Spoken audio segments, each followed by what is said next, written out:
أعوذ بالله السميع العليم من الشيطان الرجيم. بسم الله الرحمن الرحيم. السلام عليكم ورحمة الله وبركاته. الحمد لله رب العالمين، والصلاة والسلام على رسول الأمين وعلى آله وأصحابه أجمعين، أما بعد. Alhamdulillah, syukur pada Allah Subhanahu wa taala pada malam yang mulia ini dapat sama-sama kita hadir ke rumah Allah. Sedikit masa yang ada ini sama-sama kita mendengar satu kuliah yang akan mengupas tentang surah Al-Mulk. Pada malam ini kita berada pada ayat yang ke-12. Allah Subhanahu wa taala berfirman, Bismillahirrahmanirrahim. Innal ladzina yakhshawna rabbahum bil ghaib lahum maghfiratun wa ajrun kabir. Sesungguhnya orang-orang yang takut kepada Tuhan mereka yang tidak nampak oleh mereka, mereka akan memperoleh keampunan dan pahala yang besar. Ayat yang ke-12 ini ialah ayat yang menceritakan tentang balasan yang Allah Ta'ala berikan kepada orang-orang yang beriman kepada Allah. Orang-orang yang beriman kepada Allah. Sebelum kita sampai kepada ayat yang ke-12, ayat 11, ayat 10, ayat 9 dari surah Al-Mulk ini, Allah menceritakan tentang kisah ahli-ahli neraka. Orang-orang yang membuat durhaka kepada Allah, apakah yang terjadi kepada mereka, bagaimana keadaan mereka dalam api neraka, Allah terangkan sebelum ini. Dan Allah Ta'ala dalam manhaj dia untuk mendidik manusia, dia tidak saja akan menceritakan tentang neraka. Selepas diceritakan tentang neraka, pasti Allah Ta'ala akan cerita pula tentang syurga. Selepas Allah Ta'ala cerita tentang orang-orang yang durjana, yang membuat kejahatan serta balasannya, Allah pasti akan cerita pula kepada kita tentang orang-orang soleh dan balasan yang mereka dapat. Itulah manhaj ataupun metodologi Allah di dalam mendidik manusia melalui kalamnya Al-Quran. Mengapa Allah buat begitu? Allah buat begitu supaya pertama sekali hambanya dapat membuat pilihan. Hambanya dapat buat pilihan. Sebab manusia yang kalau dia tak kenal gelap, dia takkan reti apa makna cerah. Tapi bila dia pernah berada dalam kegelapan, tiba-tiba diberikan sedikit cahaya, dia akan rasa beruntung sangat dapat cahaya itu. Jadi selepas Allah terangkan ahli neraka dan segala yang dia dapat seksaannya, diterangkan kepada ahli syurga tentang syurga dan segala nikmatnya, maka Allah beri pilihan kepada manusia supaya di akhirat nanti tidak ada manusia yang boleh dakwa Allah tidak adil. Allah tidak adil dalam memutuskan satu perkara. Jadi Allah Ta'ala dia Tuhan yang adil, jadi dia akan terangkan yang neraka, lepas tu mesti terang syurga. Kalau dia terangkan syurga, lepas tu mesti dia terangkan neraka. Kedua-duanya akan diterangkan bersama-sama. Itu dia. Yang kedua, sebab apa Allah Ta'ala menggunakan metodologi yang demikian? Ini adalah supaya manusia itu dapat melihat keadilan Allah. Bagaimana orang yang baik itu, yang telah bersusah payah membuat kebaikan di atas muka bumi, Allah balas dia dengan syurga. Bagaimana orang yang melepaskan agama daripada hidup dia di dunia, Allah Ta'ala memberikan dia balasan api neraka. Jadi itulah sebab antaranya Allah Ta'ala menyebut syurga dan neraka sebelah-sebelahnya. Dalam ayat ini Allah kata, innal ladzina yakhshawna rabbahum bil ghaib lahum maghfiratu wa ajrun kabir. Sesungguhnya orang-orang yang takut kepada Tuhan mereka yang tidak nampak oleh mereka. Jadi di sini Allah Ta'ala menerangkan Yang akan diberi surga oleh Allah Ta'ala ni siapa? Iaitu orang-orang yang takut kepada Tuhan mereka. Ya, takut kepada pencipta mereka. Mengapa diletakkan Rabb dekat sini? Rabb di sini artinya Tuhan yang mencipta. Mengapa Allah tak sebut yakhshawnallah? Sesungguhnya mereka itu orang yang takut akan Allah. Mengapa dia tak guna Allah dekat sini?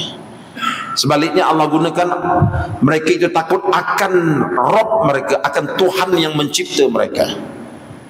Inilah supaya manusia itu sedar, pertama sekali dia adalah Tuhan yang mencipta manusia, dan manusia itu adalah makhluk yang dicipta oleh Allah, dan nanti dia akan kembali kepada Allah. Jadi mereka itu sangat takut kepada Tuhan pencipta mereka, sangat takut. Dan takutnya mereka itu datang daripada keimanan, datang daripada kepercayaan yang akhirnya bertukar membentuk keimanan mereka. Sebab apa? Sebab Tuhan yang mereka takut itu bil ghaib, Tuhan yang mereka tak nampak. Ya, kalau kita takut benda yang nampak itu perkara biasa. Kita takut pada beruang yang ganas, beruang tu ada depan kita, itu perkara biasa. Tapi takut benda yang tak nampak, ini perkara luar biasa. Yang mana perkara luar biasa ini hanya akan boleh datang dalam jiwa kita jika kita betul-betul beriman akan kewujudannya. Ya, macam kita berada dalam bilik, ya, kita beritahu dalam bilik ni hati-hati ada CCTV. Kita tak nampak mana CCTV, tak ada kamera pun, ya. Jadi pada ketika itu dua orang manusia dalam tu, satu kata mana ada CCTV, tak ada pun. Jadi dia akan buat apa saja dia nak buat sebab tak ada siapa perhati. Tapi yang seorang lagi kata memanglah kita tak nampak CCTV, kita tak tahu dekat mana dia letak ni, mungkin dekat lubang yang halus, yang seni. Lalu dia yakin ada CCTV, maka dia akan jadi baik. Sebab apa tu? Sebab benda yang tak nampak akan tetap ditakuti kalau ia yakin akan kewujudannya. Ia akan takut juga. Ya. Jadi Allah kita tak boleh nampak dengan mata kepala kita. Neraka syurga kita tak boleh nampak dengan mata kepala kita. Padang mahsyar, timbangan amal kebaikan, kejahatan tidak nampak dengan mata kepala kita, tetapi ia boleh nampak dengan iman kita. Jadi dengan imanlah kita nampak segala perkara-perkara yang gaib ini. Jadi ini sudah tentu orang yang takut kepada Allah ini dia orang yang beriman. Beriman pada perkara-perkara yang gaib seperti adanya Allah, malaikat, syurga, neraka dan sebagainya. Ya, bagi mereka ini lahum maghfiratun wa ajrun kabir. Bagi mereka itu memperolehi maghfirah, iaitu keampunan daripada Allah, wa ajrun kabir, dan juga balasan yang sangat besar dari Allah Subhanahu wa taala. Mengapa disebutkan keampunan dekat sini? Bagi orang yang beriman yang takut kepada Allah itu bagi mereka keampunan. Mengapa mesti ada keampunan? Kalau dia dah takut kepada Allah, mengapa perlu diampunkan lagi? Orang yang takut kepada Allah dia tetap bukan seorang rasul, dia bukan maksum. Ya, kadang-kadang dia akan terjatuh juga ke dalam dosa, kadang-kadang dia akan terjatuh juga dalam kesilapan, tetapi kesilapannya segera diampunkan oleh Allah Subhanahu wa taala. Allah Taala akan segera mengampunkan mereka. Ya, seperti mana Allah Taala berikan keistimewaan kepada ahli-ahli Badar. Ya, ahli-ahli Badar itu orang-orang yang terlibat dalam peperangan Badar ketika umat Islam sedikit. Ya, mereka sanggup berjuang, memberikan nyawa mereka, memberikan harta mereka untuk Islam ketika Islam masih lemah. Ahli-ahli Badar ini, mereka ini diberikan keistimewaan oleh Allah. Sebab apa?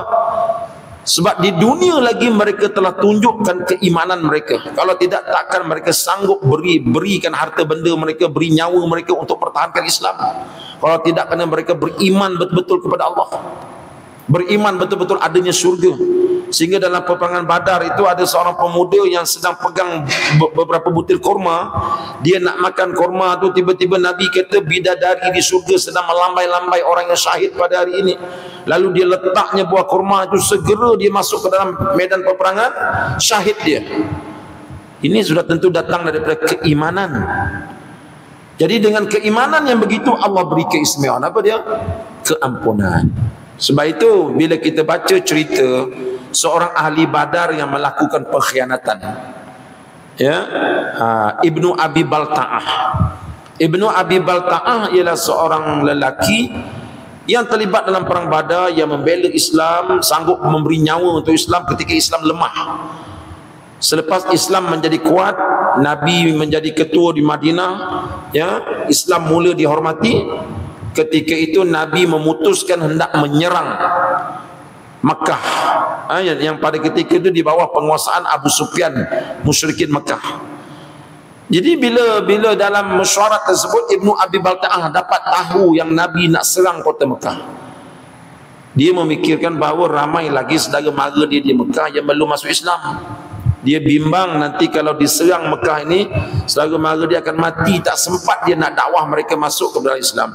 Lalu dengan tak sengaja, tanpa ada niat mengkhianat, dia telah menulis sepucuk surat dan dihantarnya melalui seorang perempuan supaya diberitahu orang Mekah bersiap sedia kerana Rasulullah SAW akan menyerang kota Mekah. Ditulisnya surat itu. Surat itu dibawa oleh seorang perempuan. Lalu Sayyidina Jibril alaihissalam turun beritahu Rasulullah bahawa rancangan untuk menyerang Mekah dah bocor. Dibawa oleh seorang perempuan dalam sanggul rambut dia. Maka Rasulullah suruh Sayyidina Ali kejar dapat. Dan memang dalam sanggul perempuan itu ada sepucuk surat minta supaya penduduk Mekah bersiap sedia menghadapi serangan Islam. Bila disiasat, siapakah yang beri maklumat itu?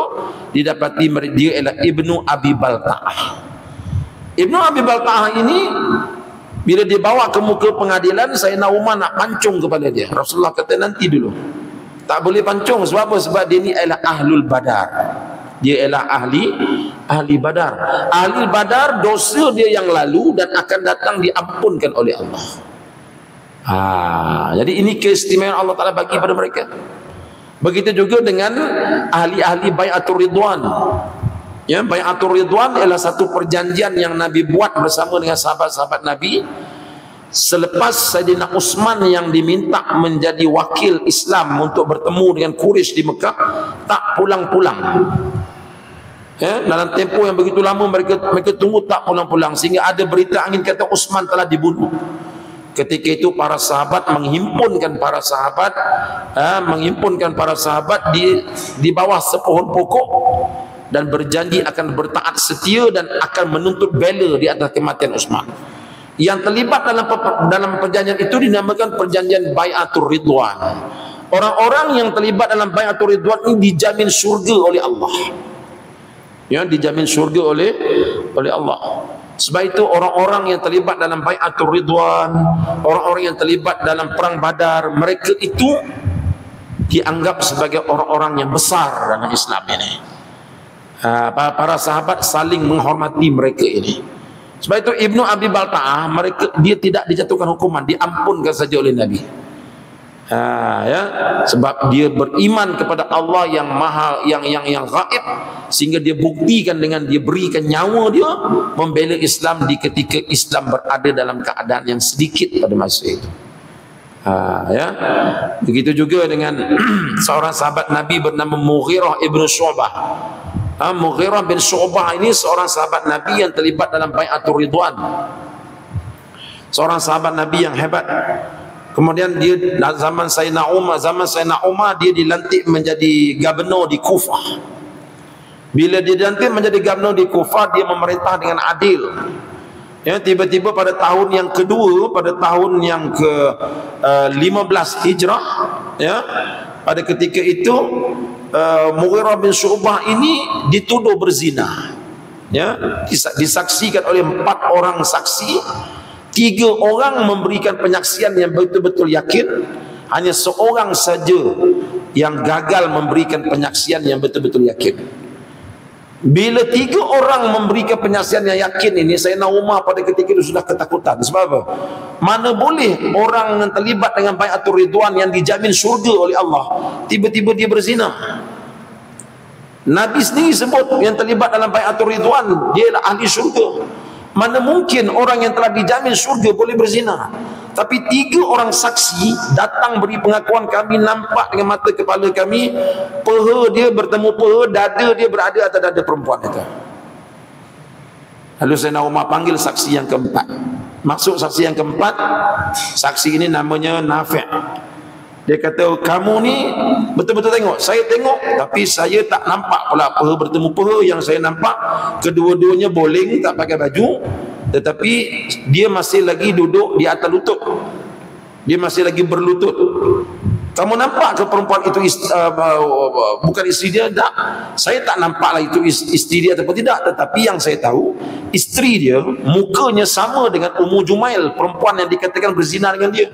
Kalau tuan tak percaya, panggil kedua-duanya datang, tengok muka dia lebih kurang sama je. Macam mana saya nak kata dia berzina dengan Ummu Jumail?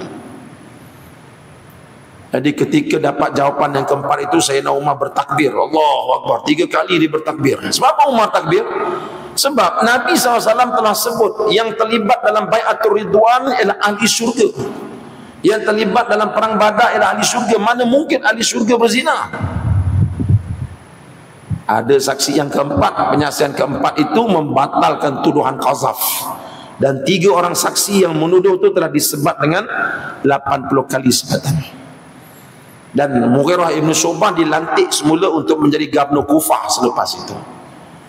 Ini penghormatan yang Allah Ta'ala beri kepada mereka ini. Ya.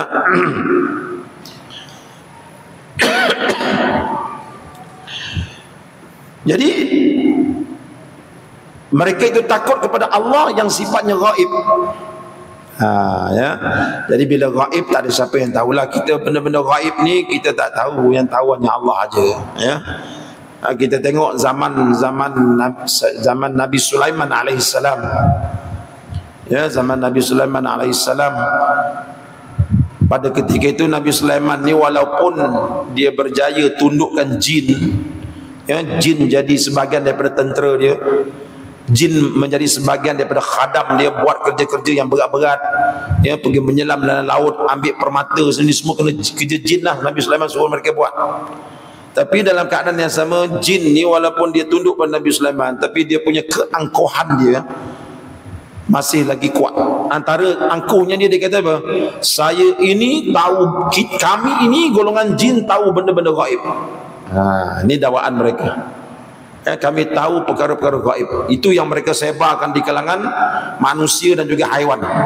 Ketika itu yang jadi tentera Nabi Sulaiman, jin, manusia dan haiwan bergabung untuk jadi tentera dia. Tapi jin ni walaupun dia tunduk, tapi di kalangan tentera dia sebarkan bahawa kami lebih hebat daripada kamu sebab kami tahu perkara gaib. Jadi benda tu kan benda tak betul tu. Yang tahu perkara gaib dia Allah. Macam mana Allah Ta'ala nak terangkan balik kepada manusia bahawa jin ni dia tak tahu benda gaib? Ya, sebab benda ni telah didoktrinkan dalam fikiran manusia. Jin tahu perkara gaib. Zaman itulah zaman kita tak percaya kan, tapi ada juga orang percaya jin tahu benda gaib. Zaman Nabi Sulaiman, para manusia percaya jin tahu benda gaib. Oleh itu mereka tunduk pada jin. Allah Ta'ala nak keluarkan fahaman yang sesat ini. Apa Allah Ta'ala buat? Satu hari Nabi Sulaiman menjaga jin yang sedang bekerja di depannya. Ya, jin ni tuan-tuan, bila dia bekerja depan Nabi Sulaiman, dia tak berani angkat muka sebab dia takut dengan Nabi Sulaiman. Masa mereka sedang bekerja tu, Nabi Sulaiman duduk dengan tongkat dia, duduk atas kursi pegang tongkat. Ketika itu Allah Ta'ala cabut nyawa dia. Cabut nyawa dia, dia dah tak ada nyawa dah wafat dah. Tapi oleh kerana dia bertekan pada tongkat itu, maka dia tak gebah lah. Ya, bila dia tak gebah, walaupun dia sudah tak bernyawa, jin sangkakan dia masih lagi bernyawa. Sebab itu mereka tetap juga bekerja sampai tak berani pandang muka Nabi Sulaiman. Ya, kerja. Tiba-tiba Allah Ta'ala hantar anak-anak itu makan tongkat Nabi Sulaiman. Bila makan tongkat Nabi Sulaiman, patah tongkat tu, barulah Nabi Sulaiman jatuh. Bila jatuh tu barulah jin tengok, dah meninggal dunia. Kan? Bila dia meninggal dunia, dapat diketahui Nabi Sulaiman wafat.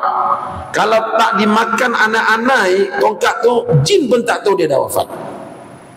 Jadi selepas itu manusia kata apa? Wahai jin, Hari ini sabitlah, terserahlah bahawa kamu sebenarnya tak tahu benda gaib. Kalau kamu tahu benda gaib, mengapa sepanjang Nabi Sulaiman belum jatuh lagi, dia sudah tidak bernyawa, kamu masih lagi taat pada dia? Kamu masih lagi tak berani pandang muka dia. Ini menunjukkan kamu pun tak tahu tentang benda gaib.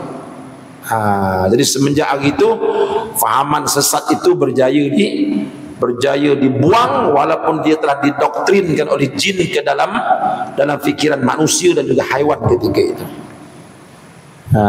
Jadi jin dia tak tahu benda gaib. Cuma satu persoalan yang selalu dibuatlah, bila kita membandingkan tafsir moden dengan tafsir yang lama-lama ni, tempoh anai-anai makan tongkat Nabi Sulaiman tu berapa lama? Kalau kita tengok dalam tafsir yang lama-lama, mereka tulis setahun ada. Setahun ada kata setengah tahun ada. Sebab apa? Dia kata anai-anai nak makan tongkat tu bukan senang, kan? Tapi bila ditengok pada tafsir yang moden, sebenarnya saya sendiri cenderung kepada pandangan ulama-ulama tafsir masa kini lah. Di samping kita menghormati ulama-ulama dahulu kala, pada kami tempoh itu sangat sekejap, bukan setahun. Walaupun mereka kata anai-anai itu nak makan tongkat tu ambil masa yang lama, pada kami Allah Ta'ala berhak memerintahkan anak-anak itu secara mukjizat makan dalam waktu yang sekejap aja. Allah kan boleh buat begitu. Sebab kalaulah ambil tempoh setahun baru tongkat tu patah, baru orang sedar Nabi Sulaiman wafat, dalam masa setahun takkan tak ada menteri yang nak jumpa dengan Nabi Sulaiman, sedangkan Nabi Sulaiman seorang raja. Takkan isteri dia tak cari dia dalam masa setahun,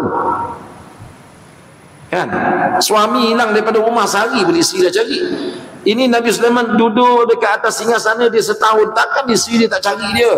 Takkan tak ada menteri yang nak jumpa dia tanya urusan negara?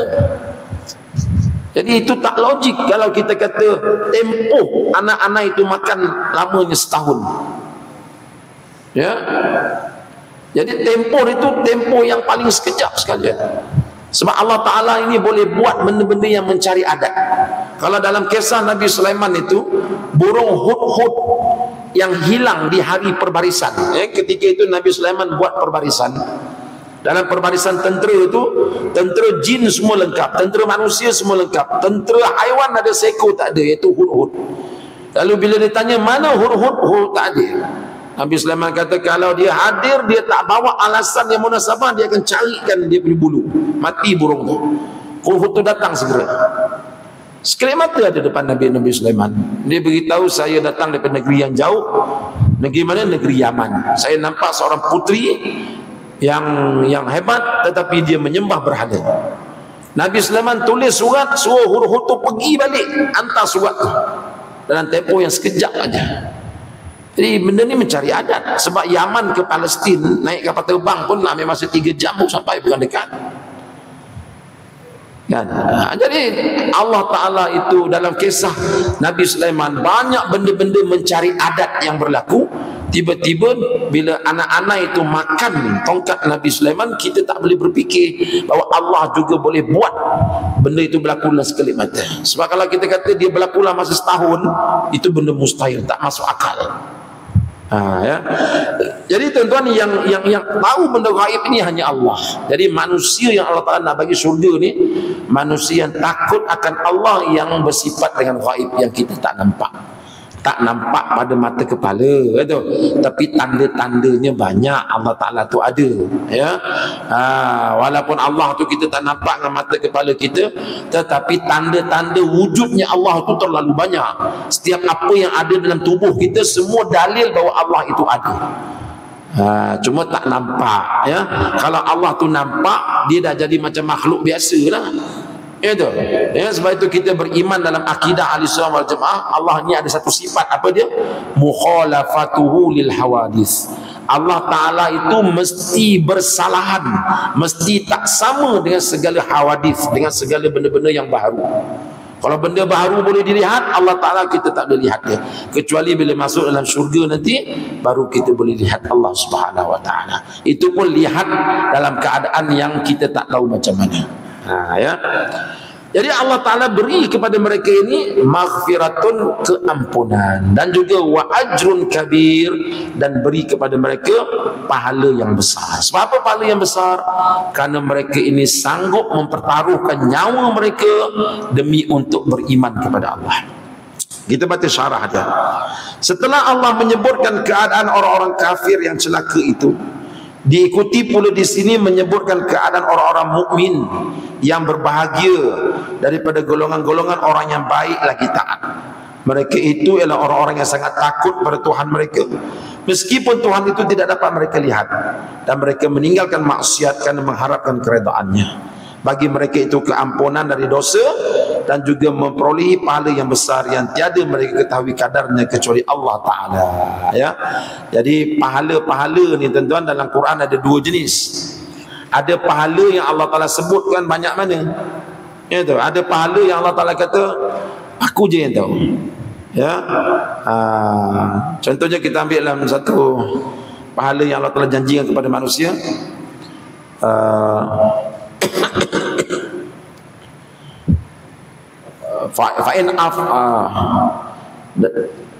Allah Ta'ala sebut ayat ini kepada orang yang rela mengampunkan kesalahan kawannya. Ya. Allah kata di ujung ayat itu, kalau kamu boleh ampunkan kesalahan kawan kamu, fa'ajruhu 'ala Allah. Jika kamu boleh ampunkan kesalahan mereka, ya, dan kamu boleh buat baik kepada mereka, fa'ajruhu 'ala Allah. Pahala dia aku tak nak beritahu apa pahala, tapi atas aku. Itu maknanya apa tu? Pahala itu dalam rahsia Allah. Jadi bila dia jadi rahsia Allah, sudah tentu dia pahala yang sangat istimewa. Macam kita lah dijanjikan oleh Tuanku Sultan, katakan siapa-siapa yang buat gini-gini, kami akan berikan ganjaran dia. Ganjaran dia apa? Nanti beta datang, beta tahu lah nak bagi. Itu maknanya besar lah tu. Tak mungkin Maggi dia kambit lah. Itu mungkin dia bagi kereta sebuah, mungkin dia bagi rumah sebuah. Sebab rahsia dia hanya saya saja yang tahu. Jadi begitu juga dalam ayat ini Allah Ta'ala menjanjikan pahala yang besar. Besar mana? Wallahu a'lam. Tapi pahala yang dijanjikan itu besar, kita tak tahu. Baik. Wa asirru qawlakum awijharu bih innahu alimun bidhatis sudur. Dan rahsiakanlah perkataan kamu atau nyaringkan, ia sesungguhnya Allah Maha mengetahui segala isi hati. Ya. Tuan-tuan yang dihormati sekalian, dalam ayat ini Allah menceritakan kepada kita tentang ilmu Allah Subhanahu Wa Taala. Zaman Nabi dulu ada di kalangan orang-orang musyrikin ni, dia mengata-ngata Nabi. Depan Nabi, ya kami beriman. Tapi belakang Nabi, ya mereka kata kami berlakon aja. Tapi depan Nabi mereka kata kami beriman. Allah kata beritahu kepada orang macam ni, sama ada kamu sembunyikan perkataan kamu ataupun kamu tak sembunyi, Allah Subhanahu Wa Taala Maha mengetahui. Tak ada suatu pun perkara yang tersorok pada Allah Ta'ala. Sebab ilmu Allah Ta'ala itu ilmu yang kalau kita belajar dalam dalam ilmu akidah, dalam bab ta'alluq, ilmu Allah ta'alluqnya lah ta'alluq inkishaf. Apa makna ta'alluq inkishaf?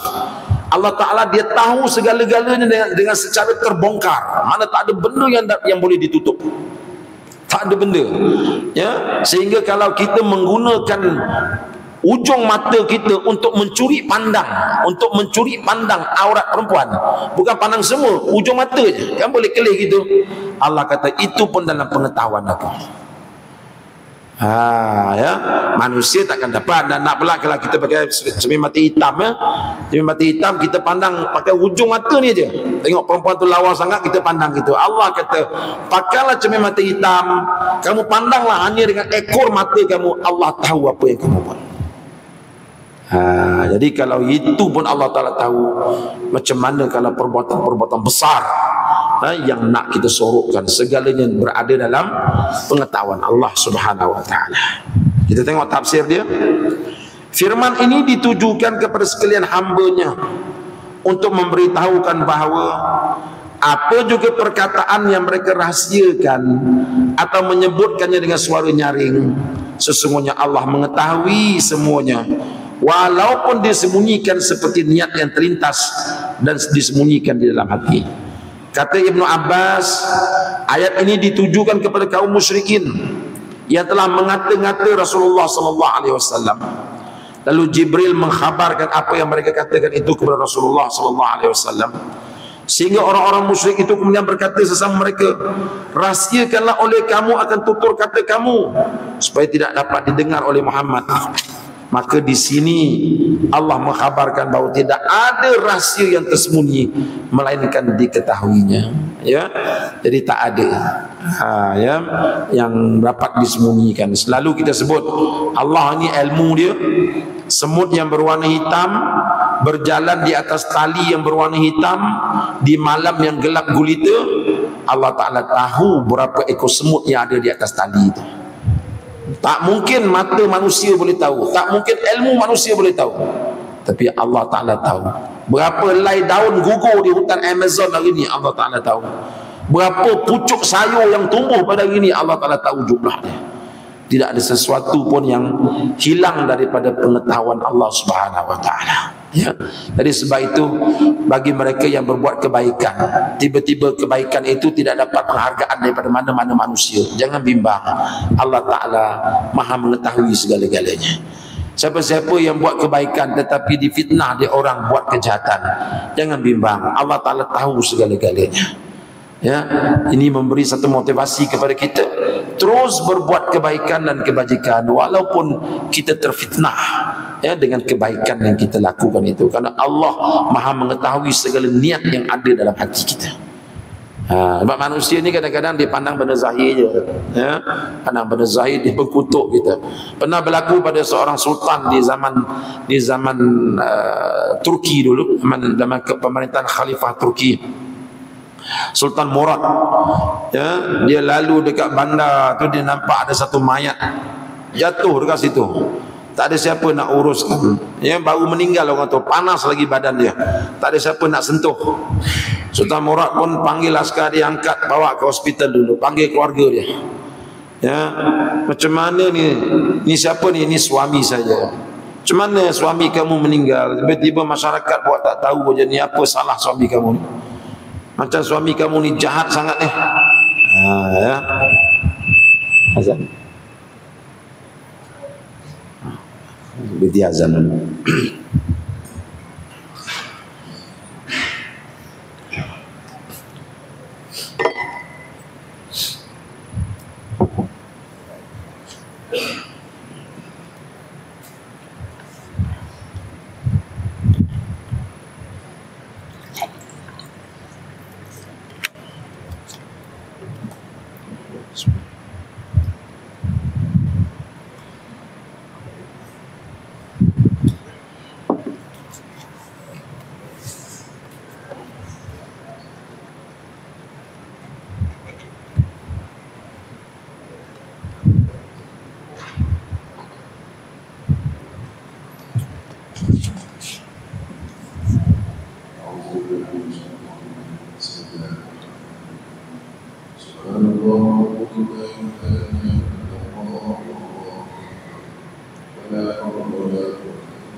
أشهد أن لا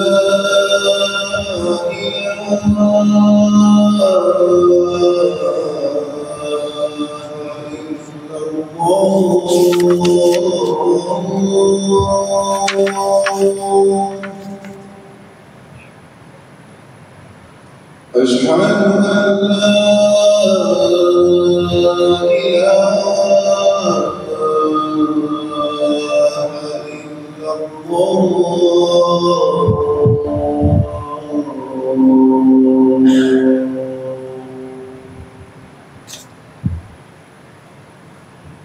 أشهد أن محمدًا رسول الله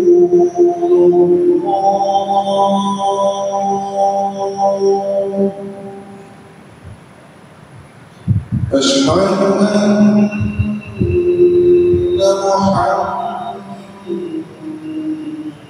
محمدًا رسول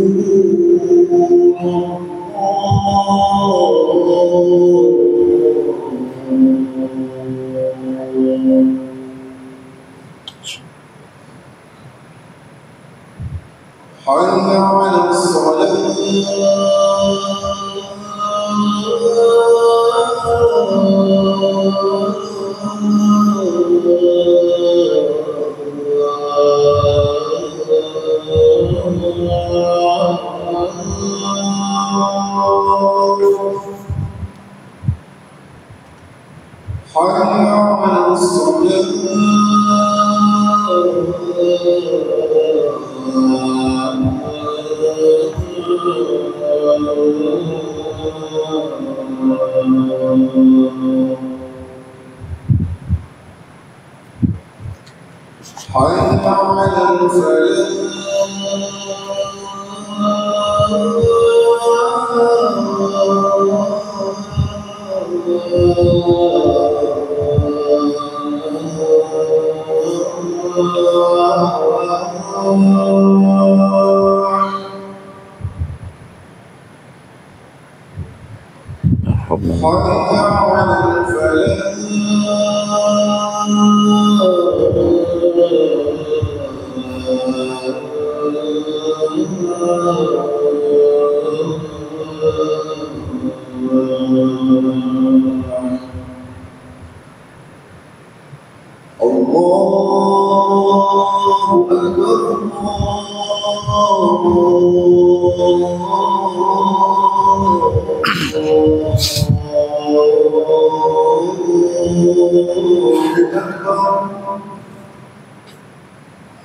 Rasulullah Allahumma rabba hadhihi ad-da'wati at-tamma was-salati al-qa'imah ati Muhammadan al-wasilata wal-fadilah wa ba'athahu al-maqam al-mahmud alladhi wa'adtahu. Jadi diberitahu oleh isteri dia bahawa suami dia ni ada buat dua perkara yang orang kampung marah sangat dekat dia. Apa dia? Setiap kali dia dapat gaji, dia akan beli arak. Kemudian arak tu ada disediakan untuk orang bukan Islam, tapi suami dia orang Islam pergi beli habis semua. Kemudian dia akan melanggan pelacur-pelacur ni. Ya. Jadi orang kampung marah lah. Tapi dia kata sebenarnya tuan, suami saya memang dia beli arak tu, tapi dia bawa balik rumah.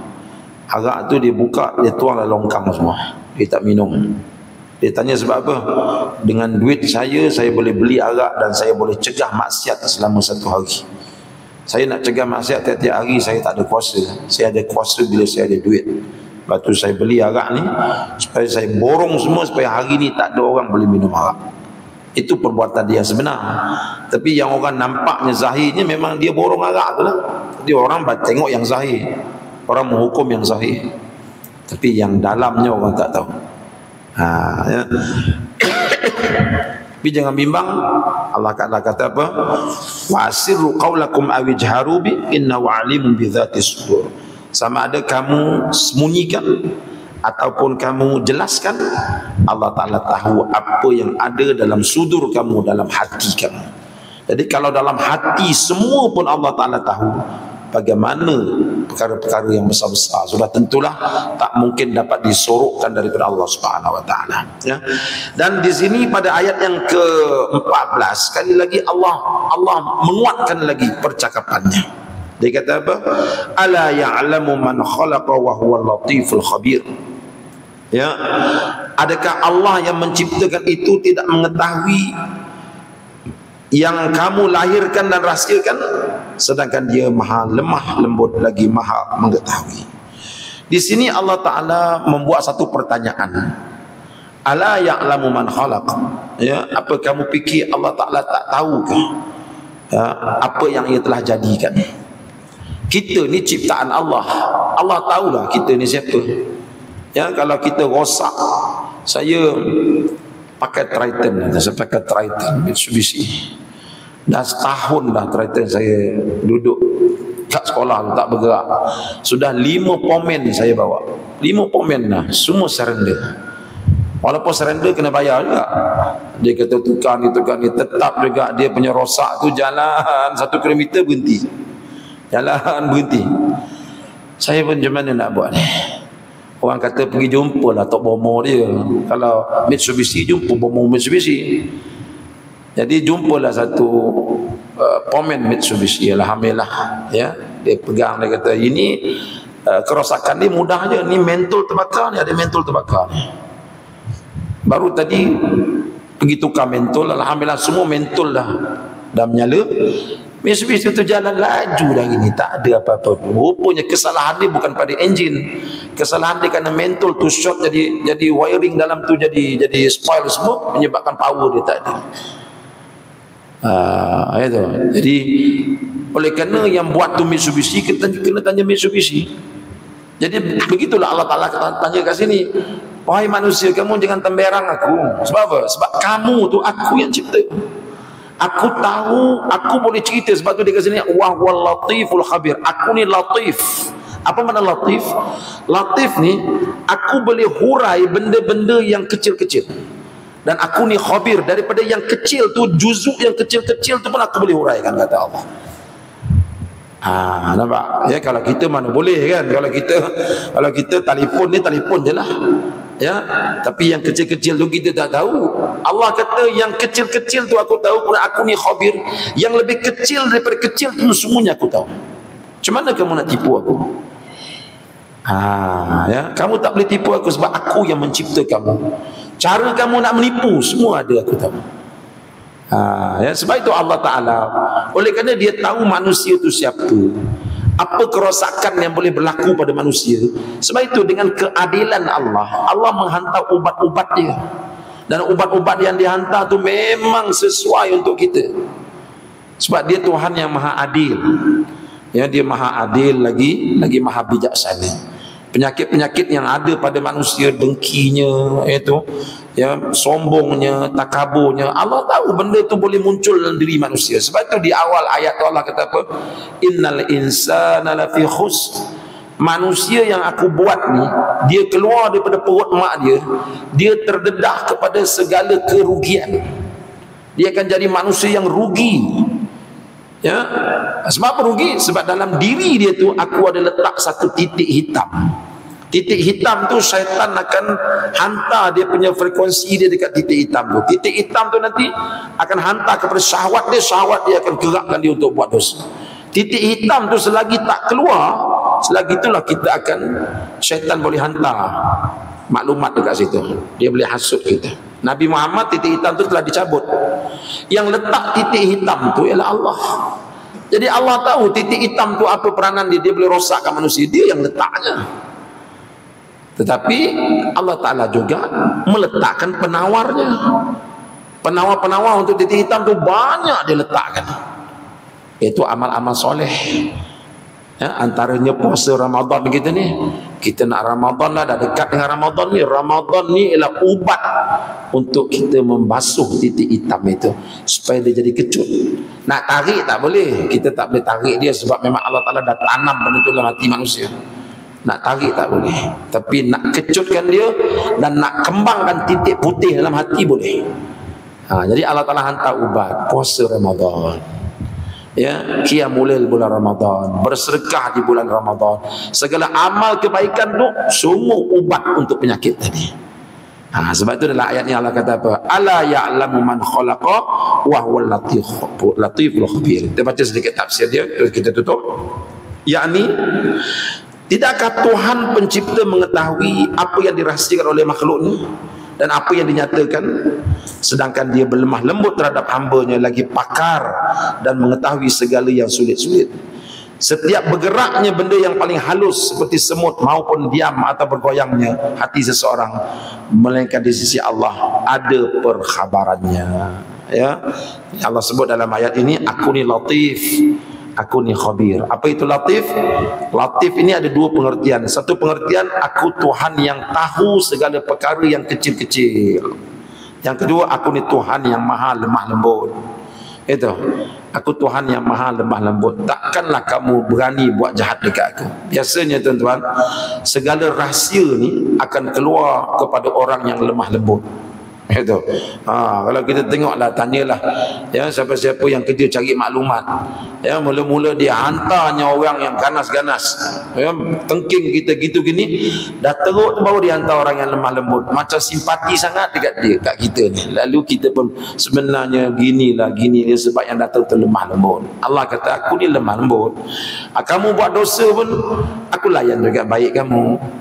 Lama-lama manusia akan rasakan bahawa tak patut aku buat begitu pada Allah. Sebab banyak aku buat dosa, dia masih layan aku dengan baik.